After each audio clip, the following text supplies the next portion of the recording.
पशुपति व्रत की महत्वता दर्शाती।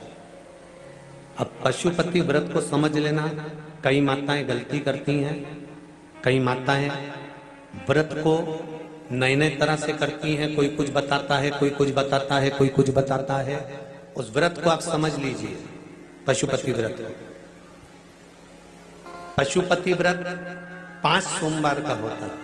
कितने सोमवार होते हैं अच्छे से समझ लेना। 5 सोमवार का व्रत है। आज अष्टमी का दिन आप लोग अच्छे से समझ लोगे तो आपको फिर कोई ये नहीं होगा कि मैंने व्रत करा और मेरा काम क्यों नहीं हुआ। उसमें अपने को अपनी गलती छांटना है कि गलती कहां हो गई। पशुपति व्रत 5 सोमवार का होता है। बीच में किसी सोमवार पर यदि एकादशी पड़ जाए या कोई तीज पड़ गई या कोई त्योहार पड़ गया, कोई नवरात्रि का व्रत कर रहे हो या कोई त्योहार का व्रत कर रहे हो या कोई तिथि का व्रत कर रहे हो और उस दिन सोमवार पड़ गया, अब आपने विचार करा कि मेरा पशुपति का भी व्रत है और साथ में तीज का भी व्रत है, तो कौन सा व्रत करूं मैं। तो उस समय पर आपको पशुपति व्रत छोड़ देना चाहिए। फिर आप तीज का व्रत कर लो या चतुर्थी का करती हो तो चतुर्थी का कर लो, छठ का करती हो तो छठ का कर लो, नवरात्रि के व्रत करती हो तो नवरात्रि के कर लो। 5 व्रत पशुपति होते हैं। व्रत करने के लिए जब आप निश्चित करें कि मुझे इस सोमवार से पशुपतिनाथ के व्रत करना है, जीजियों भाइयों ध्यान रखना, उस दिन सुबह स्नान करने के बाद में बड़े प्रेम से पूजन की थाली लगा लो। उसमें चंदन, अबीर, गुलाल, जो भी आप रखना चाहें, रौली, चावल, मूली, जनेऊ, पंचामृत, चाहो तो अलग अलग ले जाओ, चाहो तो एक साथ मिलाकर ले जाओ। भगवान शंकर की पूजन करो सुबह के समय पर और शिव जी का पूजन कर कर, आराधना कर कर भगवान शंकर से प्रार्थना करो, हे शिव जी, हे ओगड़दानी, हे त्रिकालदर्शी, हे कैलाशी, अविनाशी, आज से मैंने पशुपति व्रत प्रारंभ करे। बाबा मेरा ये व्रत इस कार्य के लिए मैं कर रही हूं, आप स्वीकार करना। बाबा को निवेदन करना। पूजन का सामान थाली में उतना लेकर जाना कि सुबह भी काम आ जाए और शाम को भी काम आ जाए। अलग से पूजन का साहित्य में शाम को अलग से नहीं रखना। थाली में उतना ही रख के ले जाओ जितना सुबह भी काम आए और शाम को भी काम आए। बाबा को निवेदन कर कर पूजा की थाली वापस ले आओ। शाम के समय पर घर में मीठा बनाओ, 6 दिए रखो थाली के अंदर घी के, और दिए रखकर मीठा ले जाकर मंदिर में पूजन करो। शाम को स्नान कराने की जरूरत नहीं, पंचामृत स्नान की जरूरत नहीं है। शाम को तो केवल जल का छींटा दे दो, पंचामृत का छींटा दे दो, बाबा की पूजन करो। पूजन कर कर प्रसाद के पहले 3 हिस्से करो। 3 हिस्से करने के बाद फिर आप दिया लगाइए। फिर बाबा को कितने दिए लगाना है?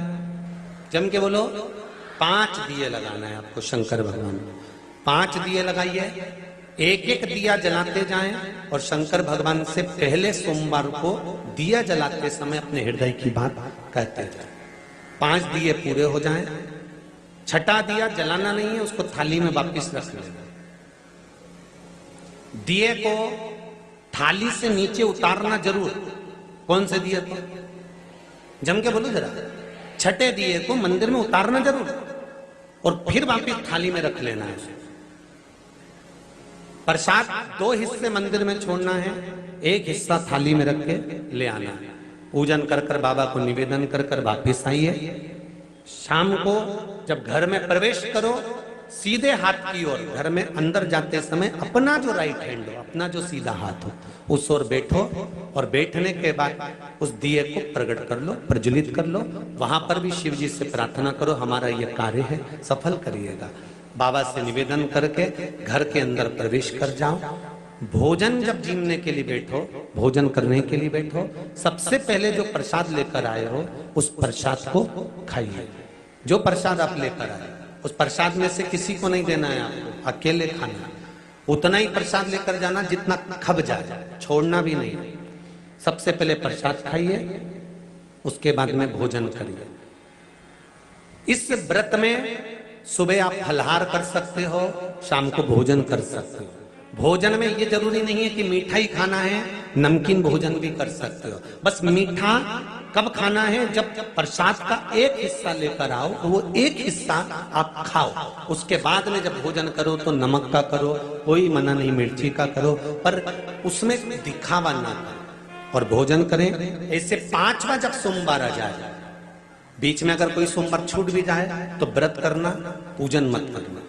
कोई रजो धर्म आ गया, रजस वाला धर्म आ गया, कोई कार्य आ गया तो उसमें पूजन करना, पूजन नहीं करना है, उसमें व्रत जरूर करना। और जब 5वां व्रत रहे और 5वां व्रत जब रहे तो उस 5वें व्रत में जब सुबह पूजन करिए और शाम को पूजन करो तो शाम को भगवान पर 108 या तो चावल के दाने, मूंग के दाने या बेलपत्र या फूल की पत्ती, जो भी 108 चढ़ा सकते हो भगवान को चढ़ाकर एक श्रीफल 11 रुपए उस पे रखकर शिव जी से निवेदन कर कर घर पर आ जाइए, दिया लगाइए और बाबा से निवेदन कर कर प्रसाद पाइए। अगर नियम से कर लिया तो मेरा विश्वास कहता है 5 सोमवार के अंदर ही आपका काम हो जाएगा, 5वें तक पहुंचोगे। ये शिव शंभु शरणे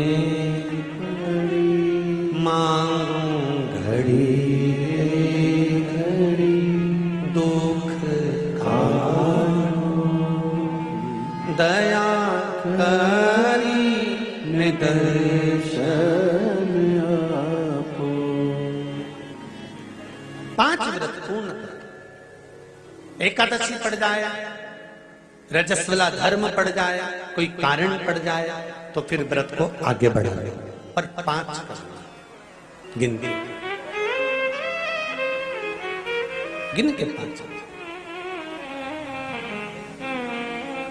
ऐसा मेरा शिव है।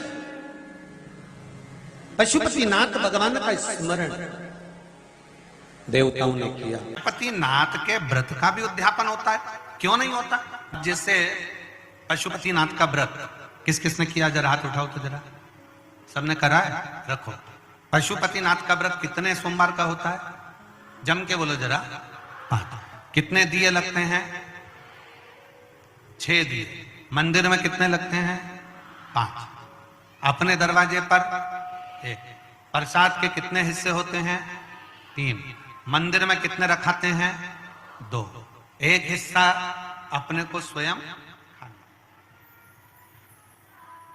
अब कई लोगों के मन में एक प्रश्न अड़ता है कि गुरुजी हमने 5 व्रत करे, अगर संतोषी माता का व्रत करते हैं तो उसका उद्यापन होता है, लक्ष्मी जी का वैभव लक्ष्मी व्रत करते हैं तो उसका उद्यापन होता है, हम गुरुवार का व्रत करते हैं तो उसका उद्यापन होता है, सोमवार का व्रत करते हैं उसका उद्यापन होता है, प्रदोष का व्रत करते हैं उसका उद्यापन होता है, एकादशी का व्रत करते हैं उसका उद्यापन होता है, हम देवी जी का व्रत करते हैं नवरात्रि का, उसका भी उद्यापन होता है, करवा चौथ का व्रत करते हैं चतुर्थी का, उसका भी उद्यापन होता है, तीज करते हैं तो तीज का उद्यापन भी होता है, छठ करते हैं तो छठ का उद्यापन भी होता है। तो पशुपतिनाथ के व्रत का भी उद्यापन होता है, क्यों नहीं होता? जब एक व्रत आप चालू करते हो और 5वां व्रत जब आपका पूर्ण होता है, तब 5वें व्रत पर जब आप श्रीफल, भेंट और 108 चावल के दाने या बेलपत्री या फूल की पंखड़ी या कुछ भी सामग्री, मूंग आदि कुछ भी शंकर जी को जो आप समर्पित करते हो, 108 चावल के दाने,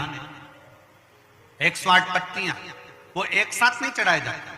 आप सबके स्मरण में रहे कि जैसे फूल की पंखड़ियां हैं तो वो एक एक कर कर देवाधिदेव महादेव को समर्पित की जाती है। श्री शिवाय नमस्तुभ्यम, श्री शिवाय नमस्तुभ्यम, श्री शिवाय नमस्तुभ्यम, श्री शिवाय नमस्तुभ्यम, श्री शिवाय नमस्तुभ्यम, श्री शिवाय नमस्तुभ्यम, या नमः शिवाय, नमः शिवाय, नमः शिवाय, नमः शिवाय। पुरुष है तो ओम नमः शिवाय, ओम नमः शिवाय, ओम नमः शिवाय, ओम शिवाय, ओम नमः शिवाय, ओम नमः शिवाय। जिस मंत्र का आप उच्चारण कर रहे हैं, जिस भाव से आप मंत्र का उच्चारण कर कर 108 चावल के दाने या बेलपत्र या पुष्प जो भी समर्पित कर रहे हैं श्रीफल के साथ में, ये जानकर करें कि वो शंकर जी के पशुपति नाथ व्रत का उद्यापन है। और उस उद्यापन को आप 108 बार भगवान का नाम जाप कर कर भगवान को जो समर्पित कर रहे हैं, उससे शिव को प्रसन्न कर रहे हैं। अब कहा पार्वती जी ने जैसे ही व्रत करा और सनकादि ऋषियों से कहा कि आप इसका उद्यापन कराओ, सनत कुमारों ने कहा कि इसका दक्षिणा लगेगी। अब आप जब पशुपति नाथ का व्रत पूर्ण कर लेते हो तो दक्षिणा भी लगती है। इसलिए आपसे क्या कहा गया था कि श्रीफल के साथ में कोई भी दक्षिणा आप जो बन सके वो भगवान शंकर को समर्पित करिए, जो बन सके, जैसा बन सके, जैसा आप रख सके, जैसा आप दे सके, उसे आपसे जो बने वो दक्षिणा उस श्रीफल के साथ रखें। और 108 चावल का दाना, मूंग का दाना या बेलपत्र या पत्ती या पुष्प या जो भी सामग्री आप समर्पित कर रहे हैं वो आप समर्पित करते जाएं। शिव की आराधना करते जाएं, विनय करते जाएं, निवेदन करते जाएं, अर्चना करते जाएं, विनती करें शिव जी से, निवेदन करें शिव जी से, आराधना करें शिव जी से।